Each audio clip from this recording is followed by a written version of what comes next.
तो हेलो बच्चों, हमारे पास मॉर्निंग शिफ्ट का पेपर आ गया है 4 सितंबर का। तो मैं जल्दी जल्दी आपको मैथ्स के क्वेश्चन जो कुछ एक हमारे पास आए हैं वो सॉल्व करके बता देता। रिमेनिंग क्वेश्चन थोड़ी देर में फिजिक्स और केमिस्ट्री के आपको चैनल पे अपलोड कर दिए जाएंगे। चलिए देखिए, पहला क्वेश्चन देखते हैं। तो पहला क्वेश्चन दे रखा है, ये स्पेशल सीक्वेंस का है, सीक्वेंस सीरीज़ का है, स्पेशल सीक्वेंस का ये क्वेश्चन है। और ये क्या रखा है इन्होंने भाई, ये ऐसे दे रखा है 1 + 1 - 1 2 अल्फा का स्क्वायर, ऐसे करके स्क्वायर दे रखा है। और ये कह रहे हैं ये लोग कि अल्फा - 220 बीटा की वैल्यू हमें is equals to alpha - 220 beta इन्होंने ऐसा दे रखा है। और हमें अल्फ़ा और बीटा का पेयर बताना है, अल्फ़ा और बीटा की वैल्यू बताइए। तो इसका बी ऑप्शन करेक्ट है, सेकंड ऑप्शन ये करेक्ट है। अपन सॉल्व करके देख लेते हैं। तो ये देखो 1 1 1 1 1 ऐसे 20 टर्म्स हैं, तो मैं यहाँ पे लिख लेता हूँ 20 माइनस। अभी आगे देखते हैं। अभी देखो ये है 1.2 स्क्वायर प्लस 3.4 स्क्वायर प्लस क्या लिखो अभी 5.6 स्क्वायर, और ऐसा करते हुए अपन ने 19.20 स्क्वायर ये हमारे पास गिवन है। ठीक है, इसको थोड़ा सा और रिफाइन करता हूँ मैं, इसको समेशन के फॉर्म में लिखते हैं हम। अभी देखो ये क्या है, ये फर्स्ट वाले जो पार्ट्स हैं ये सारे के सारे हमारे ऑड नंबर्स हैं। तो ऑड नंबर्स को अपन कैसा लिख सकते हैं, इसको मैं लिखता है 2r - 1। और जो सेकंड वाला पार्ट है वो इवन नंबर, उसको अपन लिख लेते हैं 2r स्क्वायर। बढ़िया। चलिए अभी r की लिमिट्स अपन यहाँ पे कहाँ से पुट करेंगे, r = 1 पुट करोगे तो यहाँ पे 1 आएगा। r = 1 to 10, r की लिमिट्स हमने पुट कर दी और ये हो गया 20 माइनस दिस। ठीक है, जब इसको आप मल्टीप्लाई करोगे तो ये r³ में एक टर्म आएगा, एक टर्म आपका r² में आएगा। ठीक है, तो आपको समेशन का r³ का फॉर्मूला आना चाहिए, समेशन r² का फॉर्मूला आना चाहिए जो आपने स्पेशल सीक्वेंस में पढ़ रखा है। और उसकी हेल्प से जब आप इसको इक्वेट करोगे तो वहाँ से अल्फा और बीटा की वैल्यू यहाँ से आपको मिल जाएगी। ठीक है, जब इसे आप कंपेयर करोगे तो वहाँ से आपने कंपेयर करोगे तो यहाँ से अल्फा और बीटा की वैल्यू आपकी ये सेकंड वाला ऑप्शन जो है 11 और 103 इतना आ रहा है। चलिए नेक्स्ट क्वेश्चन पे चलते हैं। चलिए देखिए अगला क्वेश्चन देखते हैं। ये मिक्स कॉन्सेप्ट पे है। देखिए ये सबसे पहले तो ये क्वाड्रेटिक इक्वेशन की बात कर रहे हैं ये लोग कि एक क्वाड्रेटिक इक्वेशन है जिसके रूट्स गामा और डेल्टा, एक दूसरे क्वाड्रेटिक इक्वेशन है जिसके रूट्स अल्फा और बीटा है। और ये सारे के सारे चारों के चारों क्या है, ये जीपी में। ठीक है, तो सीक्वेंस सीरीज और क्वाड्रेटिक इक्वेशन दोनों को मिला के ये क्वेश्चन बनाया गया है। तो हमें 2p + q और इन दोनों का रेशियो निकालना है और आंसर 9/7 है। ऑप्शन जैसे आपके पेपर में दे रखे तो उसके अकॉर्डिंगली चलिए तो देखते हैं। सबसे पहले इक्वेशन है x² - 3x + p = 0। तो इसके जो रूट्स है गामा और डेल्टा है, तो अपन सबसे पहले क्या कर देते हैं कि गामा प्लस डेल्टा की वैल्यू कितनी होगी, gamma plus delta will be 3। और इसी तरह गामा डॉट डेल्टा की वैल्यू कितनी हो जाएगी, गामा डॉट डेल्टा की वैल्यू हो जाएगी p। सही है इतना। चलिए देखिए दूसरी वाले इक्वेशन से अगर हम लिखें तो यहाँ से अपन क्या लिखेंगे, अल्फा प्लस बीटा की वैल्यू कितनी हो जाएगी 6। और यहाँ से अपन लिख लेंगे कि अल्फा डॉट बीटा की वैल्यू हो जाएगी q। ठीक है, हमें क्या पता है कि alpha, beta, gamma and delta ये चारों के चारों किस में भाई, जीपी में। तो ये टर्म्स कैसे दिखने चाहिए, कुछ ऐसे दिखने चाहिए, AR², AR³ इस टाइप के दिखने चाहिए। तो मैं क्या कर लेता हूँ ना कि इनकी वैल्यूज़ क्या करते हैं, इसमें पुट करके r² की वैल्यू निकाल लेते हैं। अगर इसमें आप पुट करोगे गामा और डेल्टा स्क्वायर की वैल्यू, इन दोनों की वैल्यू, तो इन दोनों की वैल्यू अपन पुट करके देखते हैं।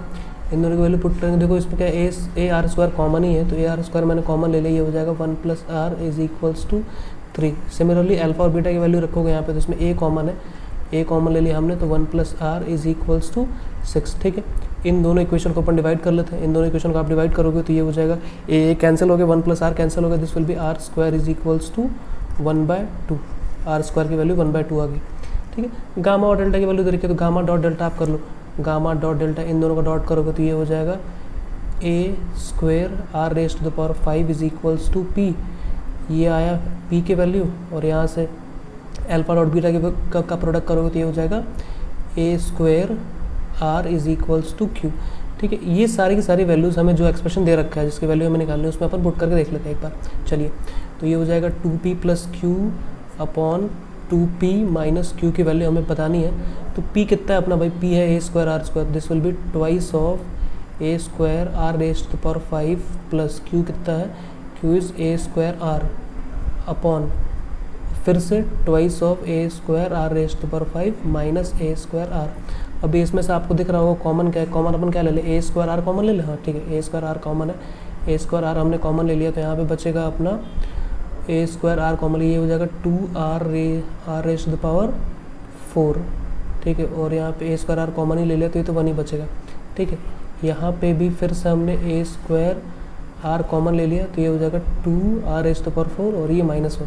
सही है, इतना बचेगा। देखिए तो ये तो कैंसिल हो गया, और लकीली हमने r² की वैल्यू निकाल ली है, तो r² की वैल्यू अपन पुट करते हैं। तो 2 क्रॉस ये हो जाएगा 1/2 स्क्वायर, तो 1/2 स्क्वायर को 1/4 में डायरेक्ट लिख सकता, ठीक है, +1 अपॉन यहाँ पे 2 क्रॉस r² और फिर से ये हो जाएगा 2 क्रॉस 1/4 -1, ठीक है।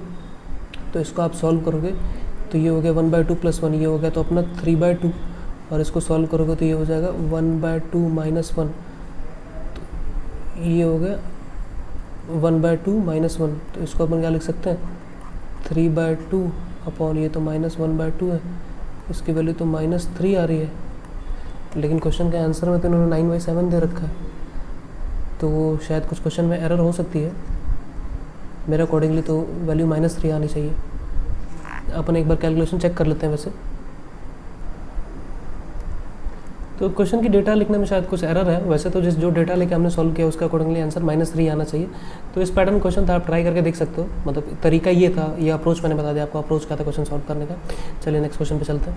चलिए फिर देखिए अगला क्वेश्चन जो है हमारा, अगला क्वेश्चन हमारा डेफिनेट इंटीग्रेशन का है कि भाई ये दे रखा है कि f(x) is modulus of x - 2 दे रखा है और gx की वैल्यू f ऑफ fx दे रखा है, तो हमें integration of gx minus fx find out करना है। तो सबसे पहले तो gx हमें फाइंड आउट करना पड़ेगा, तो अगर आप gx फाइंड आउट करो तो gx की वैल्यू क्या हो जाएगी f of modulus of x - 2, और इसकी वैल्यू अपन निकालेंगे तो ये हो जाएगा मॉडुलस ऑफ x - 2 यहाँ पे आता है आपकी एक्स्ट्रा मेहनत का वर्क। अगर आपने प्ले विथ ग्राफ पढ़ रखा है तो आप इसका ग्राफ तुरंत प्लॉट कर सकते हो, अगर आपने प्ले विथ ग्राफ नहीं पढ़ा है तो आपको टाइम लगेगा, आप इसके वो क्या कहते हैं इसको डिफाइन करोगे फंक्शन को, उसके अकॉर्डिंगली आप इसका ग्राफ प्लॉट करोगे। तो लकीली मैंने प्ले विथ ग्राफ पढ़ रखा है, और मैं तो चाहता हूँ कि सारे बच्चे जिन्होंने भी जो भी प्रिपरेशन कर रहे हैं IIT की, उन्हें प्ले विथ ग्राफ का आइडिया होना चाहिए। तो आप इसको ड्रॉ करोगे तो ये ग्राफ आपका कुछ ऐसा आएगा, ठीक है। ये यहाँ पे आपका 4 पॉइंट है, ये 0 है, ये पॉइंट आपका 2 है, ठीक है।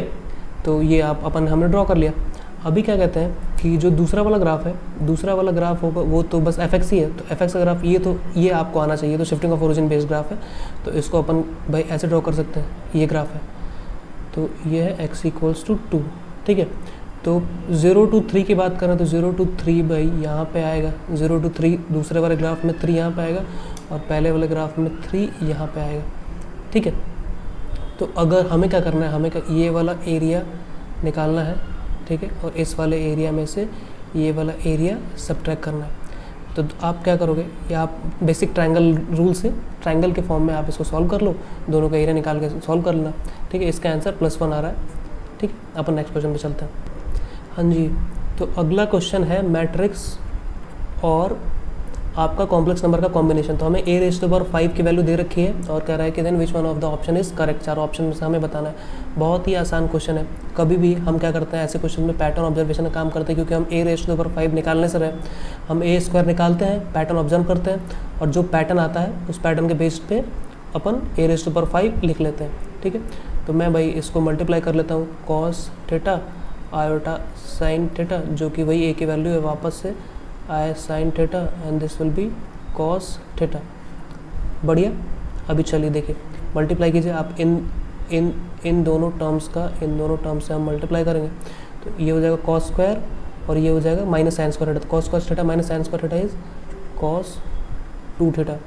अभी हम इन दोनों टर्म्स का इन दोनों टर्म्स से मल्टीप्लाई करेंगे तो ये हो जाएगा आयोटा, तो आप बाहर ही लिख लो, ये 2 थीटा है, ठीक है, आप आयोटा बाहर लिख लो, और ये आ जाएगा cos theta sine theta plus sine theta cos theta. ऐसा नहीं वाला, तो ये तो आपने पढ़ा है ना, ये क्या होता है साइन 2 थीटा, ठीक है। सिमिलरली आप इसको मल्टीप्लाई करके देखोगे तो यहाँ पे भी आएगा आपका iota times of sign 2 theta, और आप इसको मल्टीप्लाई करके देखोगे तो this will be cos of 2 theta, ठीक है।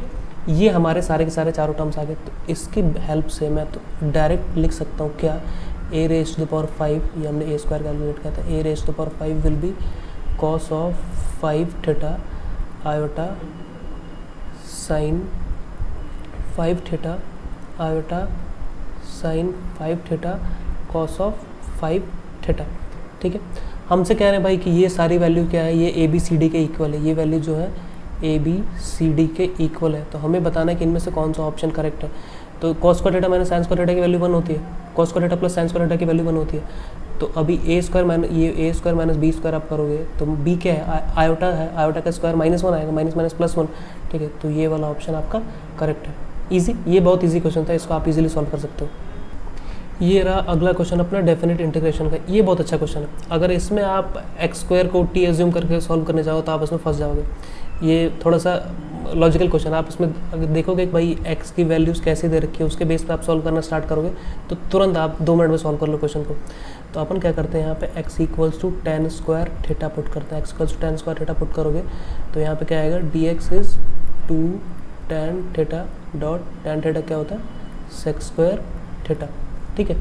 और डिनोमिनेटर में क्या हो जाएगा, मैं लिख के दिखाता हूँ आपको, अंडर रूट ऑफ ये हो जाएगा tan थीटा डॉट ये हो जाएगा ये dx इज ये है d थीटा, ठीक है, tan थीटा, और ये हो जाएगा 2 tan theta dot sec square theta d theta upon x plus 1 का होल स्क्वायर। x प्लस 1 हो जाएगा tan square plus 1, tan square plus 1 क्या होता है sec square theta, sec square theta का whole square, this will be sec raise to power 4 theta, ठीक है।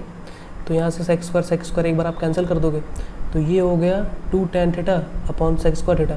तो tan theta upon sec square theta को कॉस स्क्वायर थीटा लिख के ये हो जाएगा 2 times of sine square theta dot D theta, ठीक है। ये अभी बहुत बेसिक सा क्वेश्चन हो गया, इसको कॉस के फॉर्म में कन्वर्ट करके आप सॉल्व कर लो और फिर हम अकॉर्डिंगली यहाँ पे लिमिट भी चेंज कर लेंगे। हमें कौन कौन सी वैल्यू चाहिए, एक्स की वैल्यू 3 पे निकालना था तो हमने तो वाई थीटा में चेंज कर लिया। तो एक्स की वैल्यू जब 3 होगी तो tan थीटा की वैल्यू √3, देखो tan थीटा विल बी √3। तो tan थीटा √3 कहाँ पे होता है भाई, थीटा इज इक्वल्स टू π/3 पे 60 डिग्री पे। और सिमिलरली जब आप tan थीटा इक्वल्स टू 1 रखोगे तो वहाँ से थीटा इक्वल्स टू π/4 ऐसे सॉल्व करोगे तो आप तुरंत इसको सॉल्व कर लोगे। ये आंसर शायद यही आंसर जो है ये करेक्ट आंसर है, चलेगा। चलिए आगे देखते हैं। ये रहा आपका बोनस क्वेश्चन, मतलब लूट पे छूट वाला क्वेश्चन, एकदम इजी, बहुत ही बेसिक सा क्वेश्चन है ये। मतलब क्लास 9-10 के बच्चे भी जिन्होंने सेट्स का बेसिक पढ़ रखा है वो भी सॉल्व कर सकते हैं, ठीक है। तो कह रहा है कि a person who reads newspaper of type A is 63% and those who reads newspaper of type B is इतना, ठीक है। तो ए जो है वो कह रहा है कि 63% है और बी जो है वो कह रहा है कि भाई ये 78% है, ठीक है। तो कह रहा है कि find the percentage of people who reads both the newspaper. तो हम क्या करेंगे, P of A union B का फॉर्मूला क्या होता है, बस ए यूनियन बी लिखते हैं। ए यूनियन बी का फॉर्मूला क्या होता है, this is A plus B minus A intersection B, सही है। तो हमें यही निकालना है कि जो दोनों लोग पढ़ते हैं। और ए यूनियन बी जो कंप्लीट सेट है वो तो भाई हमेशा 1 ही आएगा, मतलब 100%, ठीक है। 100% ये हो गया 63, ये हो गया 78, ठीक है। और ये माइनस एक्स हमें ये फाइंड आउट करना है, ठीक है। तो यहाँ से आप एक्स की वैल्यू 63 प्लस 78 माइनस 100 कैलकुलेट करना, ये 41, ये 41 आ रहा है। अगर डेटा में कोई एरर होगी तो उसके अकॉर्डिंगली आप डेटा चेंज करके क्वेश्चन सॉल्व करके देख सकते हो। चलिए देखिए अगला क्वेश्चन देखते हैं। अगला क्वेश्चन हमारा दे रखा है भाई हाइपरबोला का क्वेश्चन है। कह रहा है कि if a point P3, 3 on the hyperbola is normal drawn, और वो एक्स एक्सिस पे 9,0 पे कट करता है। हाइपरबोला की क्वेश्चन ये है, then the value of this, ठीक है। इसकी वैल्यू हमें फाइंड आउट करनी है। तो अपन क्या करते हैं भाई, हाइपरबोला ऐसे कोई हमारा मान लीजिए हाइपरबोला है, ठीक है। तो 3,3 यहाँ पे कोई पॉइंट होगा, ये 3,3 पॉइंट पे अपन लोग ड्रॉ कर रहे हैं। ये ऐसे कोई हाइपरबोला जाएगा, ठीक है। तो मैं क्या करता हूँ कि अपन इस पॉइंट पे अगर हमें सपोज़ यहाँ से टेंजेंट की क्वेश्चन लिखनी होती है और टेंजेंट की क्वेश्चन लिखनी है, तो टेंजेंट की क्वेश्चन लिखने के लिए अपन क्या करेंगे, तो पहले तो अपन इसको 3,3 यहाँ पे पहले तो अपन क्या कर लेते हैं, पी पॉइंट सेटिस्फाई करेगा तो उसमें ए और बी में एक रिलेशन फाइंड आउट कर लेते हैं यहाँ से। तो 3,3 इसको सेटिस्फाई करेगा तो आप पुट करोगे, this will be 9/a square minus 9/b square is equals to 1, this will be 1/a square minus 1/b square is equals to 1/9। A B में पहली रिलेशन ये मिल गई हमें, ठीक है। अच्छा अपन क्या कर सकते हैं ना, अपन नॉर्मल की इक्वेशन 2 तरीके से निकाल सकते हैं, ठीक है।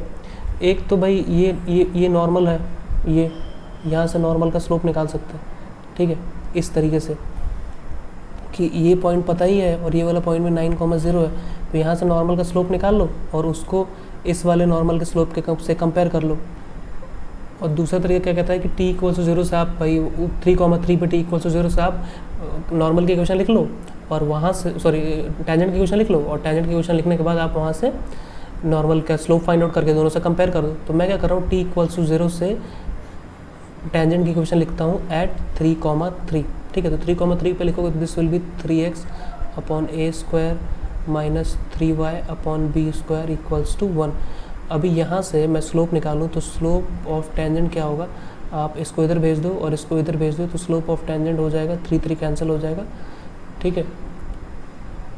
तो स्लोप ऑफ टेंजेंट ये इधर जाएगा, ये इधर जाएगा और ये a भी कैंसिल हो जाएगा, ये हो जाएगा B square by A square, ठीक है। तो यहाँ से हम स्लोप ऑफ नॉर्मल निकाल सकते हैं कि slope of normal is equals to minus A square by B square. बढ़िया, चलिए। तो ये तो स्लोप ऑफ नॉर्मल एक हमने ऐसे निकाल दिया, और भाई दोनों पॉइंट्स तो हमें पता ही है, स्लोप ऑफ नॉर्मल हम तो यहाँ से भी निकाल सकते हैं ना। कैसे भाई, y2 minus y1 upon x2 minus x1 फॉर्मूले से।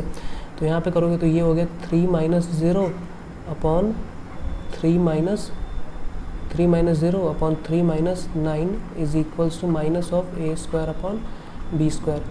तो यहाँ पे कितना हो गया, this is 3 upon minus 6 is equals to minus of A square upon B square, ठीक है। तो यहाँ पे चलो ये माइनस माइनस अपन कैंसिल कर लेते हैं और ये इसको 2 टाइम्स में कैंसिल कर लेते हैं। तो ये हो जाएगा B square is equals to 2 times of A square, ठीक है। B square equals 2 times of एक रिलेशन ये, एक रिलेशन ये, इन दोनों रिलेशन की हेल्प से आप ए स्क्वायर और बी स्क्वायर की वैल्यू कैलकुलेट कर सकते हैं, और ए स्क्वायर बी स्क्वायर की वैल्यू कैलकुलेट करने के बाद आप उसकी हेल्प से ई स्क्वायर की वैल्यू, जो फॉर्मूला होता है हाइपरबोला के एसेंट्रिसिटी का, आप वहाँ से निकाल सकते हो। ये भी ईजी है, कोई बहुत टफ क्वेश्चन नहीं था, आप कर सकते हो। चलिए अगले क्वेश्चन पे चलते हैं। अगला क्वेश्चन है हमारा, ये है डिफरेंशियल इक्वेशन का, F of Y is this दे रखा है, तो इसकी वैल्यू फाइंड आउट करनी है। तो अगला क्वेश्चन तो ये हमारे डिफरेंशियल इक्वेशन का है, ये है this minus Y is equals to X square, X के फॉर्म में ऐसे कुछ दे रखा है। तो इससे पहले मैं क्या करता हूँ, Y dash minus 1 by X times of Y is equals to X times of the bracket, ठीक है। अभी देखो ये लीनियर के फॉर्म में दिख रहा है, अगर तुम्हें देखने आता होगा तो ये लीनियर फॉर्म में दिख रहा है ना, Y dash plus P Y is equals to Q, उसके फॉर्म में। तो हम सबसे पहले क्या करते हैं, इंटीग्रेटिंग फैक्टर निकाल लेते हैं। तो integrating factor E raise to the power integration of minus P dot D X, ठीक है। तो ये हो जाएगा E raise to the power integration of 1 by X dot D X, ठीक है। तो 1 बाई एक्स का इंटीग्रेशन एल एक्स, तो ये अल्टीमेटली आ जाएगा, अच्छा नहीं, ये minus P dot D X होता है ना बस, तो यहाँ पे माइनस बचा ही है, तो ये माइनस 1 बाई एक्स ही आएगा इसका, ठीक है। ये माइनस 1 बाई एक्स इसका इंटीग्रेटिंग फैक्टर आ गया, ठीक है। इंटीग्रेटिंग फैक्टर आने के बाद आपको जो कंप्लीट सॉल्यूशन होता है वो कंप्लीट सॉल्यूशन लिखने आता है। कंप्लीट सॉल्यूशन में कैसे लिखता है, वो लिखता है Y cross integrating factor is equals to integration of integrating factor cross Q. Q क्या है हमारा, क्यू इज़ एक्स, और ये है X cos X plus sine X dot D X. अभी देखो यहाँ पे ये x और x कैंसिल कर देता मैं, ये वाला माइनस और ये वाला माइनस भी कैंसिल कर देता, तो ये हो जाएगा y by X is equals to integral of, ये हो जाएगा हमारा x cos x plus sine x dx, ठीक है। अभी देखो तुमने एक फॉर्म पढ़ा होगा, x dot F dash x वाला फॉर्मेट है, ठीक है, कि एक का डिफरेंशिएशन दूसरा वाला है, तो उसकी हेल्प से हम इसको डायरेक्ट लिख सकते हैं। ये हो जाएगा x साइन एक्स का माइनस एक्स साइन एक्स का, ठीक है। ये माइनस एक्स साइन एक्स का डिफरेंशिएशन है प्लस सी। अभी क्या कर सकते हैं आप, यहाँ से y और x की वैल्यू दे रखी है, पुट करो, c की वैल्यू निकालो, c की वैल्यू पुट करो, फंक्शन आ गया एफ डेक्स एक्स और एफ डबल एक्स एक्स, आप वहाँ से कैलकुलेट कर सकते हैं, ठीक है। चलिए नेक्स्ट क्वेश्चन पे चलते हैं। हाँ, तो जो हमारा अगला क्वेश्चन है वो बाइनोमियल थ्योरम का है, बाइनोमियल कोएफिशिएंट्स पे बेस्ड है। तो ये यहाँ पे 50 माइनस ये लिखा हुआ है, यहाँ पे लिखा हुआ है 50 माइनस आर C6, ठीक है, ऐसा लिखा हुआ है, वो थोड़ा सा मिसप्रिंट हो गया। तो हमें इसकी वैल्यू निकालनी है, और r की वैल्यू 0 से 20 तक इन्होंने पुट कर रखी है। तो r की वैल्यू 0 से 20 तक आप पुट करोगे तो आप यहाँ पे क्या करोगे, 50C6 प्लस 49C6, और ऐसा करते हुए हम कहाँ तक जाएंगे, अपन जाएंगे 30C6, ठीक है। तो इसको मैं क्या कर सकता हूँ, इसको मैं लिख सकता हूँ कि ये हम लोग C6 है ना, तो हम लोग coefficient of x raise to the power 6 ढूंढ रहे हैं, ठीक है। Coefficient of x raise to the power 6 ढूंढ रहे हैं, कहाँ ढूंढ रहे हैं, 1 plus X raise to power 50 plus 1 plus X raise to power 49 और up to 1 plus X raise to power 13, ठीक है। इसमें हम लोग एक्स टू पावर 6 का क्वेश्चन ढूंढ रहे हैं, ठीक है। तो आप इसको अभी क्या कर सकते हैं, इस तरह ये क्या कहते हैं जीपी है, जीपी को सॉल्व करो, इस तरीके से निकाल लो। या फिर जो सबसे ईजी अप्रोच है, आपने ये वाला पढ़ा होगा formula, NCR plus NCR minus 1 is equals to N+1 CR, ठीक है।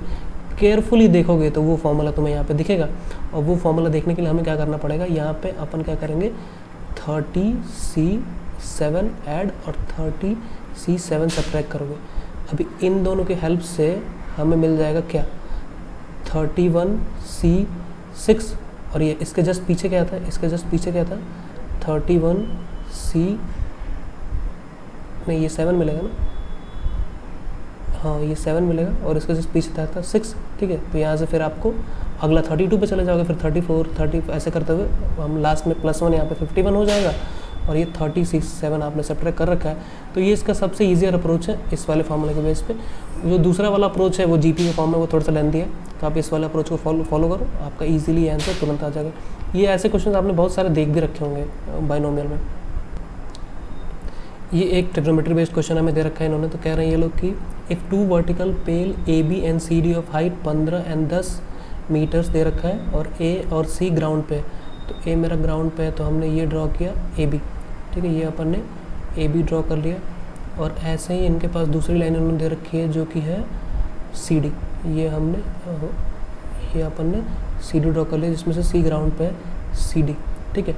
और कह रहे हैं ये लोग कि ये ग्राउंड बना दिया हमने, तो ये कह रहे हैं कि AD को मिलाने वाली लाइन ये है और BC को मिलाने वाली लाइन ये है, ये दोनों के दोनों आपस में कहाँ इंटरसेक्ट करते हैं, P पे। ये AB हमारा 15 है और ये 10 है, ठीक है। तो हमें क्या करना है भाई, तो हमें what is the height of P, P की हाइट फाइंड आउट करनी है। सपोज ये H है, अगर आप क्वेश्चन देखोगे तो ये भाई सिमिलर ट्रायंगल क्वेश्चन है। आप इसे सपोज इस वाले को X अज्यूम कर लो, इसको Y अज्यूम कर लो, तो इस वाले ट्रायंगल में आप देखोगे कि ये ट्रायंगल है, ये छोटा वाला ट्रायंगल, ये छोटा वाला ट्रायंगल, ठीक है, और ये बड़ा वाला ट्रायंगल, ठीक है। ये दोनों के ट्रायंगल क्या है, ये दोनों के दोनों ट्रायंगल सिमिलर है। तो मैं लिखता हूँ, अपन ऐसा लिख सकते हैं कि x + y upon y this must be equals to 10/h, ठीक है। सिमिलरली इस दूसरे वाले ट्रायंगल में आप देखोगे तो ये बड़ा वाला ट्रायंगल, ये कंप्लीट बड़ा वाला ट्रायंगल, और ये छोटा वाला ट्रायंगल, ये दोनों भी आपस में फिर से सिमिलर है। तो हम फिर से लिख सकते हैं कि x + y, और ये जो छोटा वाला ट्रायंगल है ये y, अच्छा उस वाले छोटा वाला ट्रायंगल में ये x था, ठीक है, ये x, और इस वाले छोटा वाला ट्रायंगल में ये y इज इक्वल्स टू बड़ा वाला ट्रायंगल का ये हो गया 15/h, ठीक है। अभी इन दोनों इक्वेशन को आप डिवाइड करोगे तो यहाँ से आपको x और y में एक रिलेशन मिल जाएगा, इन दोनों को हम डिवाइड कर लेते हैं। तो हमने डिवाइड किया है, तो भाई ये देखो h तो कैंसिल हो गया, x + y ये हो गया y/x इज इक्वल्स टू, और ये हो गया 10/15 विच इज़ 2/3। तो y/x की वैल्यू 2/3 आ गई। अब y/x की वैल्यू 2/3 आप इसमें पुट करके h की वैल्यू यहाँ से आप डायरेक्ट निकाल सकते हो। चलो मैं आपको पुट करके दिखाई देता हूँ। तो ये है, कर लेना ये आप, इजी है। ऐसा कर लो ना कि y = 2a अज्यूम कर लो और x = 3a अज्यूम करो। 2a और 3 यहाँ पे पुट करोगे, a कट जाएगा, रिलेशन आएगा, और यहाँ से h की वैल्यू आप निकाल लोगे पहले वाले क्वेश्चन से, ठीक है। इसका इक्वेशन आंसर शायद 6 है, ठीक है। चलिए नेक्स्ट क्वेश्चन पे जंप करते हैं।